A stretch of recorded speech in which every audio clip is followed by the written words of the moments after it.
আসসালামু আলাইকুম প্রিয় দর্শক, এই ছাত্র রাজনীতি, গুপ্ত রাজনীতি, এটা নিয়ে যে সংঘাতের যাত্রা শুরু হয়েছে গতকালকে চট্টগ্রাম থেকে, আমার ধারণা এটা খুব শিগগিরই সারা দেশেও ছড়িয়ে পড়বে। অথচ এটা কি খুব জরুরি ছিল? কেন এই সংঘাতের জন্ম হচ্ছে, কেন এটা ছড়িয়ে পড়ছে, এটা কিন্তু আমি মনে করি আমাদের জন্য একটা গুরুত্বপূর্ণ বিষয়। আমি বিষয়টা একটু খোলাসা করে বলি আপনাদেরকে। মঙ্গলবার দিন কি হলো? মঙ্গলবার দিন চট্টগ্রামের সিটি কলেজের ক্যাম্পাসে ওই গত জুলাই আন্দোলনের সময় যে বিভিন্ন রকম গ্রাফিতি লেখা হয়েছিল, বিভিন্ন রকম স্লোগান, বিভিন্ন রকম প্রত্যাশার কথা লেখা হয়েছিল, এবং আন্দোলনের শেষে যখন ছাত্রলীগ পালিয়ে গেল তখনও লেখা হয়েছিল। সেরকম একটা লেখা ছিল চট্টগ্রাম সিটি কলেজের একটা দেয়ালে, যে ছাত্র রাজনীতি ও ছাত্রলীগ মুক্ত ক্যাম্পাস। কে লিখেছিল? যারা আন্দোলন করেছিল তারাই লিখেছিল। এবং তাদের প্রত্যাশাটা কী ছিল? যে এই ক্যাম্পাস হবে ছাত্র রাজনীতি মুক্ত এবং ছাত্রলীগ মুক্ত। আসলে ছাত্র রাজনীতি মুক্ত বললেই তো ছাত্রলীগও মুক্ত হয়ে যায়। ছাত্র রাজনীতি মুক্ত মানে সবই রাজনীতি। ছাত্র জল যেটা করে সেটাও ছাত্র রাজনীতি, ছাত্র শিবির যেটা করে সেটাও ছাত্র রাজনীতি। তো ছাত্র রাজনীতি মুক্ত বললেই সব হয়ে যায়। কিন্তু তারা লিখেছিল তাদের আবেগ থেকে, ওই সময় ক্রোধ, ক্ষোভ এটা মনে করেন ছাত্রলীগের উপর বেশি ছিল। কাজে ছাত্র রাজনীতি বলেও তারা ক্ষান্ত হয়নি, তারা সেখানে ছাত্রলীগকেও জুড়ে দিয়েছে। তাহলে প্রত্যাশাটা হলো ক্যাম্পাসে ছাত্র রাজনীতি থাকবে না। এরপর এবার গত মঙ্গলবার দিন মানে তার আগের রাতে সেই কলেজ শাখা ছাত্র দলের যুগ্ম আহ্বায়ক মিস্টার আব্দুল্লাহ মামুনের নেতৃত্বে, এই জিনিসটা তো আমি দেখে আসিনি, আমি পত্রিকায় যেটা পেলাম আর কি, আব্দুল্লাহ মামুনের নেতৃত্বে একদল নেতাকর্মী সেখানে যায় এবং ওই গ্রাফিতি থেকে ছাত্র রাজনীতির জায়গায় ছাত্র শব্দটিকে মুছে দেয়। মুছে তার উপরে লেখে যে গুপ্ত। তাহলে দাঁড়ালো কি? গুপ্ত রাজনীতি ও ছাত্রলীগ মুক্ত ক্যাম্পাস। এখন এটা নিয়েই যত সংঘাত। এরপর পরের দিন এটা নিয়ে ছাত্র দল এবং ছাত্র শিবির, এদের নেতাকর্মীরা পরস্পরের সঙ্গে সংঘাতে জড়ায় এবং সংঘাতে জড়ানোর পর তারা 2 দফা পরস্পরের উপর হামলা করে। সকালে একবেলা করে, বিকেলে আরেক বেলা করে। এবং এটা খুব ভয়ঙ্কর সন্ত্রাস হয়। এবং ইন্টারেস্টিং ব্যাপার হলো, আমি কোনো মিডিয়াতে পড়েই আমি কিন্তু আসলে জানতে পারলাম না যে আহত কারা কারা হয়েছে, কোন দলের কতজন হয়েছে, জানতে পারলাম না। কেবল এটুকু জেনেছি যে ছাত্র শিবিরের একজনের নাকি গোড়ালি কেটে ফেলা হয়েছে, গোড়ালি নাকি কাটা পড়েছে। আবার ছাত্র দলের একজনের নাকি মাথাও ফেটে গিয়েছে, কিন্তু কারোর নাম নাই।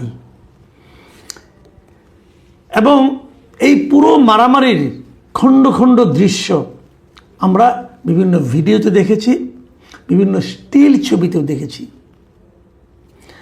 একটা ছবিতে দেখেছি যে একটা ছবিতে আমি বেশ কয়েকটা ছবিতে দেখলাম যে ছাত্রদের হাতে বড় বড় ধারালো তলোয়ার, রামদা এ ধরনের তারা নিয়ে তারা মানে পরস্পরকে আক্রমণ করার জন্য খুঁজে বেড়াচ্ছেন।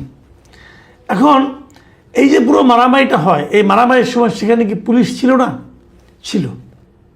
পুলিশ নির্বিকার অবস্থায় দর্শকের ভূমিকায় ছিল।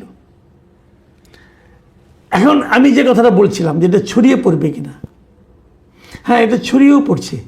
এরই মধ্যে রাজশাহী বিশ্ববিদ্যালয়ে দেখলাম ওখানে যারা ছাত্র দলের লোক আছেন তারা বলতেছেন যে তারা নাকি গুপ্ত রাজনীতির বিরুদ্ধে অভিযান শুরু করেছেন।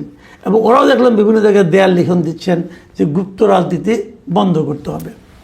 এখন আমার প্রশ্নটা হলো যে আপনারা ভেবে দেখুন একবার, আমার প্রশ্নটা আপনারাও ভাবুন একবার, যে গুপ্ত রাজনীতি ও ছাত্রলীগ, আচ্ছা গুপ্ত রাজনীতি কি প্রশংসনীয় কোনো কাজ? যদি কেউ ছাত্র রাজনীতি কেটে গুপ্ত রাজনীতি লিখে, তাহলে এতে কি কোনো একটা ছাত্র রাজনৈতিক দলের উদ্বিগ্ন হওয়ার অথবা দুঃখিত হওয়ার কোনো কারণ আছে? যতটুকু বুঝেছি ছাত্র শিবিরের লোকেরা তো খুব বিক্ষুব্ধ হয়েছে। কারণটা কি? তারা কি নিজেদেরকে গুপ্ত রাজনৈতিক দল মনে করে? তা তো নয়।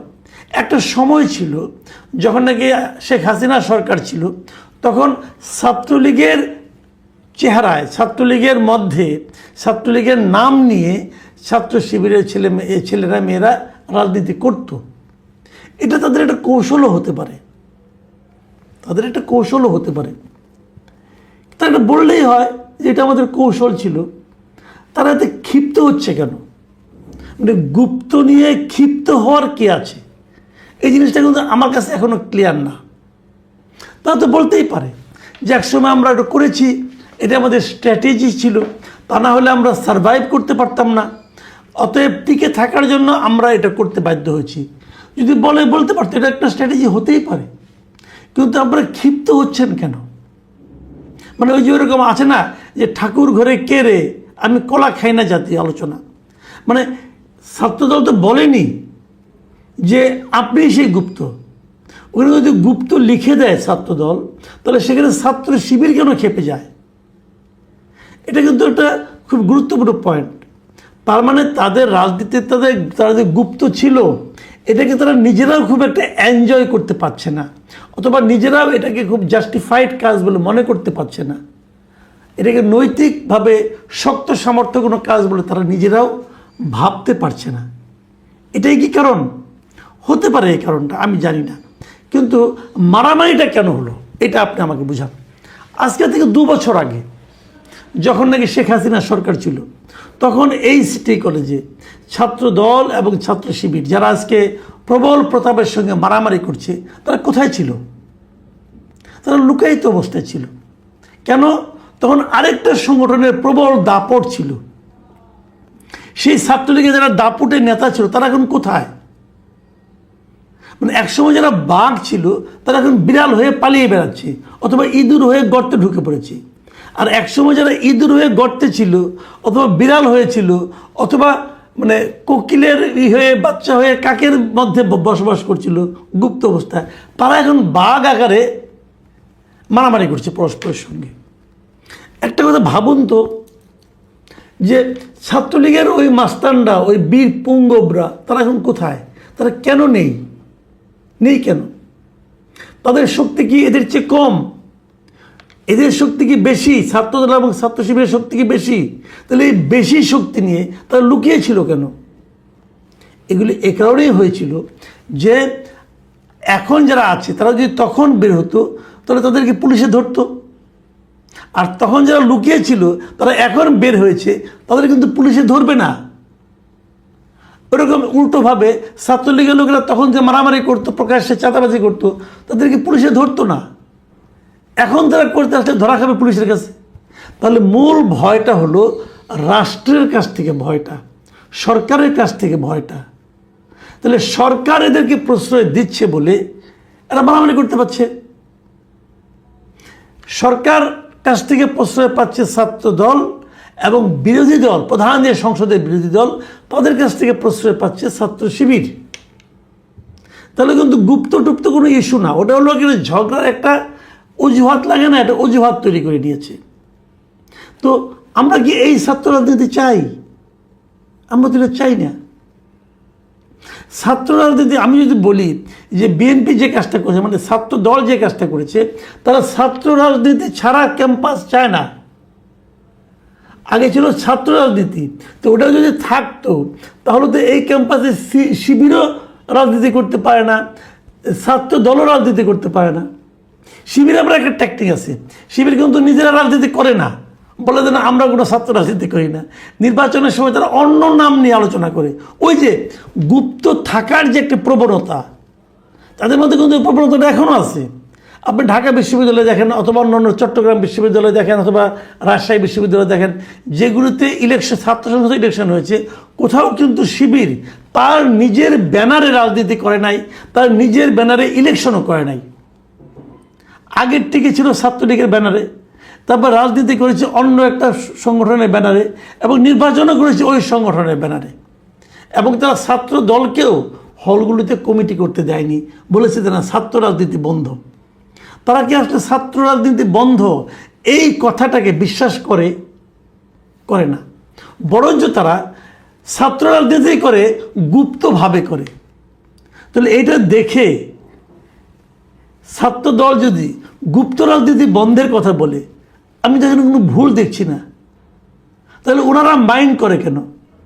তার মানে ওনারা আসলে গুপ্ত রাজনীতি করে। আবার বিপরীত দিকে মারামারিটা আপনি কেন করেন? কারণ সরকার অথবা বিরোধী দল আপনাদেরকে প্রোটেকশন দিতে পারে। পুলিশ কেন চুপ করে দাঁড়িয়ে থাকে? এই কারণে দাঁড়িয়ে থাকে, এদেরকে ধরলে বরং উল্টো পুলিশের উপরে একটা পানিশমেন্ট আসতে পারে। পুলিশকে হয়তো এমন প্রত্যন্ত অঞ্চলে বদলি করে দিবে যে তার জীবনই একদম ভয়ঙ্কর অবস্থা হয়ে যাবে। তাহলে চক্রটা কোথায়? এই চক্র থেকে আপনি বেরোবেন কিভাবে?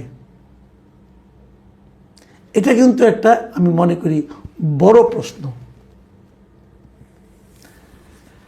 আমি নিজে মনে করি পার্সোনালি, দেখেন আমি নিজে ছাত্র জীবনে রাজনীতি করতাম। আমি যখন ইউনিভার্সিটিতে পড়তাম আমি রাজনীতি করতাম ভাই, আমি অস্বীকার করি না। এবং যখন আমি করতাম তখন আমাদের সামনে কিন্তু ওই কথাটাই বলা হতো যে ৭১-এর যে মুক্তিযুদ্ধ হয়েছে সেটা কিন্তু ছাত্র রাজনীতির কল্যাণেই হয়েছে।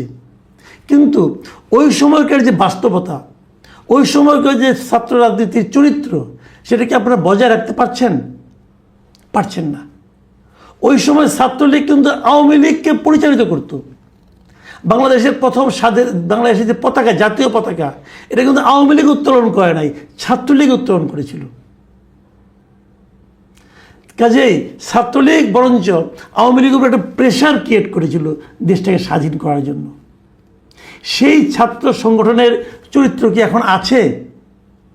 সেই সময় কিন্তু ছাত্রলীগের কমিটি আওয়ামী লীগ নির্ধারণ করে দিত না, কিন্তু এখন ছাত্রদলের কমিটিও ঠিক করে দেন বিএনপি, ছাত্র শিবিরের কমিটিও ঠিক করে দেন জামাত ইসলাম। মুখে বলে না আমরা কিছু জানি না, আমরা কিছু বুঝি না, কিন্তু ঠিক করে দেন। আর ছাত্রলীগ আমরা তো বলেই দিত যে কমিটি ঠিক করে দেবেন আপা, এগুলি তো হতো। তাহলে আমরা কি এই ছাত্র সংগঠন চাই যে ছাত্র সংগঠন মূল রাজনৈতিক দলের লাঠিয়াল হিসেবে কাজ করবে? আমরা এটা চাই না। কারণ এই লাঠিয়াল হিসেবে কাজ করে কারো আপনার গোড়ালি কাটা যাচ্ছে, কারো মাথা ফেটে যাচ্ছে, কিন্তু যেই মূল দল তাদের কিছু হচ্ছে না। তাহলে এই রাজনীতি ছাত্ররাই বা কেন করবে? আমি মনে করি রাজনৈতিক দলের লেজুর ভিত্তির ছাত্র রাজনীতি ইমিডিয়েট বন্ধ হওয়া উচিত। আর ওই ছাত্র রাজনীতি এবং গুপ্ত রাজনীতি দুটোই থাকা উচিত। বলা উচিত ছাত্র রাজনীতি মুক্ত ক্যাম্পাস, বলা উচিত গুপ্ত রাজনীতি মুক্ত ক্যাম্পাস। কেবল তাহলেই শিক্ষাঙ্গনগুলিতে প্রকৃত শিক্ষার পরিবেশটা গড়ে উঠবে। আমাদের শিক্ষামন্ত্রীকে প্রায় দেখি বেশ দৌড়ঝাঁপ করেন। আপনার কাছে অনুরোধ, দৌড়ঝাঁপের পাশাপাশি এই বিষয়টা নিয়ে একটু ভাবেন। প্রিয় দর্শক, এখন এ পর্যন্তই। আল্লাহ হাফিজ।